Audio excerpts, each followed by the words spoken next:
This is day 3 of our Leetcode daily question series, and today's question is append characters to string to make subsequence. In these questions, we are given with two strings s and t, and we have to append some characters at the end of the s such that t becomes a subsequence of s. And we have to return the count of those characters which we are appending, as given example 1 input s equals to coaching, t equals to coding. As if we compare, we have a longest subsequence of t as co in this s string. We don't have the character d, as if we traverse from the starting. For this c we have this c, for this o we have this o, but we don't have any d character. So we will append the d and the remaining characters at the end of the string s.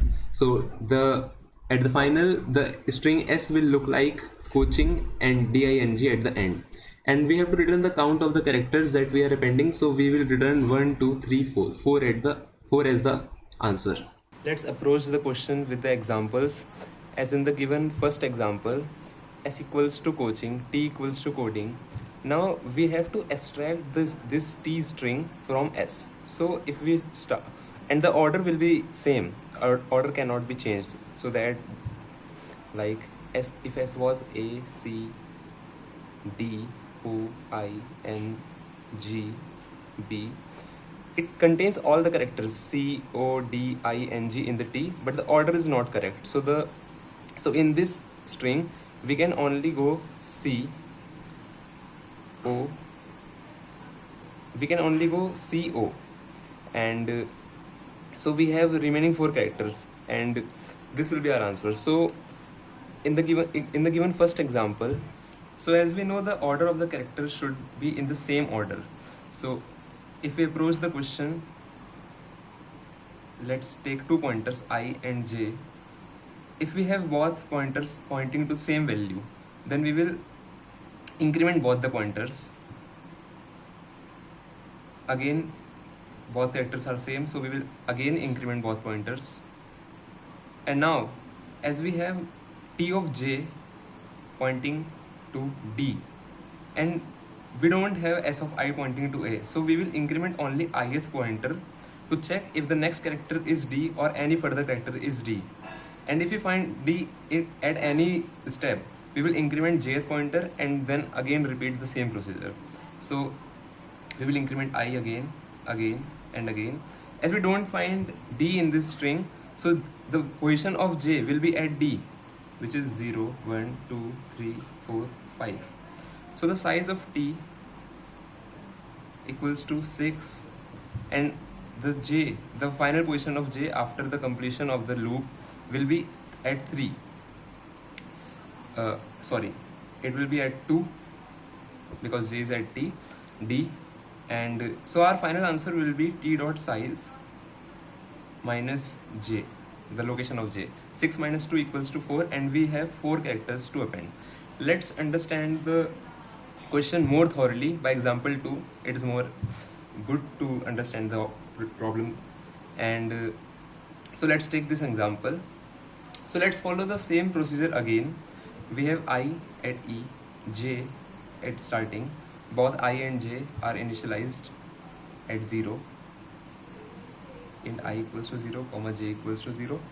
And if you find both characters same, s of I and s of j same, then we will increment both pointers. But at this position, both characters are not same, so we will increment only ith pointer, because we want to extract all the characters which are in the t, which are at the same order in s, no matter how many characters are in between them. So as we incremented I, it is at x. Again we will check, and as x not equals to p, again ith pointer will be incremented, and at this position s of I and t of j is equal, as they both are pointing to p.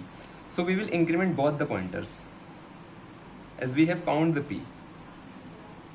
So I will go to L, and again s of I and s of j are equal, so this character is also extracted from s.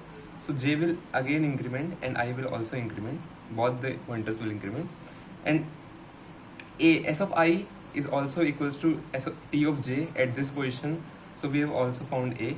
So I will again increment pointing to I, and j will also increment pointing to n. And at this position, t of j is not equals to s of I, as s of I is pointing to I and t of j is pointing to n. So we'll increment only ith pointer. And at this position, s of I equals to n, t of j equals to n. So we also got this n character from the string s, and the j will be incremented, also I will be incremented.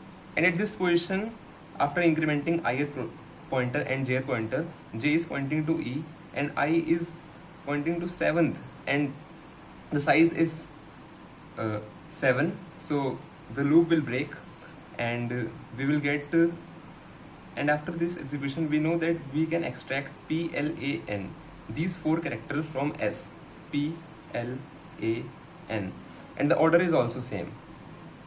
The order is very important. So in this example, we know that we got only one character remained from t, which is not in s, which is not in the same order in s. So the answer will be t dot size minus j, and the location of j after incrementation is 4. So and size of t is 5. So this result will tell us how many characters are remaining in the t which are not extracted from s. So 1 will be our answer. Let's take another example, our final example, in which given s equals to z, t equals to a, b, c, d, e. Let's do the same procedure again. I at the starting, j at the starting, 0, 0, 1, 2, 3, 4. In this example, let's again do that. S of I is not equals to t of j. The both characters are not equal. So I will be only incremented. And as the I is incremented, it reaches the end of the string. It equals to the size of the string. So the loop will be terminated. And the final answer will be t dot size. As we don't got any character from the t which is in the z or can be extracted in the order with the z. So t dot size minus j will be our answer. Size of t is 5 minus the position of j is 0. So we got 5 as the answer, which is the correct answer, as we can't extract any of these characters from the s. Now I'm going to write the C++ code for the same, but before writing code, I want all of you to go and code by yourself, and after that you can see the code. Now at the code, we just want to initialize the character at the starting, int I equals to 0, j equals to 0, and we will start a loop while I is less than s dot size and j is less than t dot size. As the any of the pointer t or j reaches the end of the string, the loop would be terminated. So our first condition was if both the pointers are at pointing to the same value, we have to increment both pointer. So if s of I double equals t of j, we have to increment both the pointers. We will give I plus plus and j plus plus, and otherwise we have to increment only ith pointer. So else, in the else part, we will write I plus plus, we will end the loop, and after this whole execution we will return the our formula, which is t dot size minus j, which is our answer, the number of characters which we have to append. Return t dot size minus j, and it is our answer. Let's do a dry run to understand the code more thoroughly. So by the code we can see our loop will start from I equals to 0 and j equals to 0. So I is here, j is here. Now if we get the both characters equal, ith and jth pointer both will be incremented, else only ith pointer will be incremented. So let's compare. E is not equals to p, so I will move here. X is not equals to p, so I will move here. At this point, s of I is p, t of j is p, both the characters are equal, so both the pointers will move forward. And again, s of I is equals to L, t of j equals to L, both the pointers are pointing to the same character, so again both the pointers will be incremented.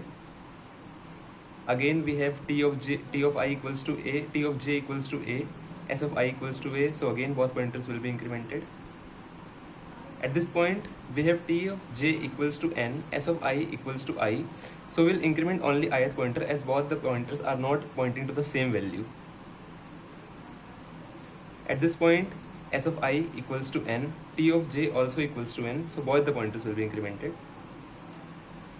And as the ith pointer reaches the end of the string, the loop will terminate and our j will be at 4th position.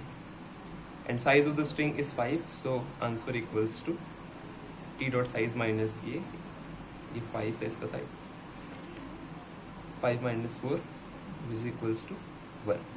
And we also know that we have only one character which is not the part of the subsequence of s, as we can write the subsequence PLAN in the same order. We got only one character which is not the subsequence, so we have to return the number of characters which we want to append at the end of the string to make this a subsequence of the, to make t the subsequence of s.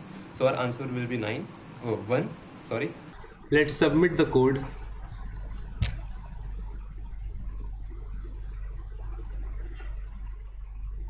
So our code is accepted. Thank you for watching.